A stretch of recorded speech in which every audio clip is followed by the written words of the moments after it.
Bro நம்ம கரூர் டிவிக்கு இன்சிடென்ட்டில் supreme court and high court என்ன ப்ரோ சொல்லுதுன்னு என்கிட்ட நிறைய பேர் கமெண்ட் பண்ணீங்க. இப்போ நான் சொல்ல வரது எல்லாமே வந்து நம்ம சுப்ரீம் கோர்ட் ஹை கோர்ட் பார்த்து கேட்ட கேள்வி தான். இது எல்லாமே வீடியோக்குள்ள பார்த்து முன்னாடி நான் தான் உங்கள் OFC.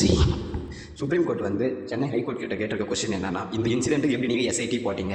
SIT means special investigation team. அது எப்படி நீங்கள் வந்து போட்டீங்கன்னு கேட்டுக்கிறாங்க. அது மட்டும் இல்லாமல் விஜய் அவர்கள் கரூருக்கு போகிறாரா இல்லையான்றது இப்போதைக்கு சுச்சுவேஷன் வந்து தேவையே இல்லைன்னு கேட்டுக்கிறாங்க. மட்டும் இல்லாமல் கரூர் டிவிக்கு ரோட் ஷோ கேஸ் எப்படி கிரைமில் ஃபைல் ஆகிக்குதுன்னு கொஸ்டின் கேட்டுக்கிறாங்க. இந்த கேஸை பற்றி மட்டும் பேசாமல் ஏன் விஜய் அவர்களை ரொம்ப உண்ணாகுதுடன் தாக்கிக்கணும்னு கேட்டுக்கிறாங்க. இந்த கேஸில் எப்படி அவ்வளோ பேர் இருக்கும் 4 மணி நேரத்தில் போஸ்ட்மார்ட்டம் முடிஞ்சுன்னு அவங்க கொஸ்டின் வச்சுக்கிறாங்க.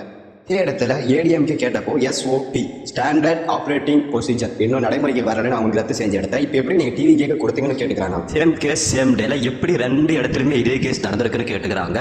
சுப்ரீம் கோர்ட் இப்போ நாங்கள் எந்த கேஸோட தீர்ப்பு நாங்கள் எடுத்துக்கிட்டோம் சுருக்கமாக சொல்லணும்னா, நேற்று supreme court DMS left right வாங்கிக்கிறாங்க. அதுவும் இல்லாமல் நேற்று டிவி கேட்க ஒரு குட் டேனே சொல்லலாம் ஃப்ரெண்ட்ஸ்.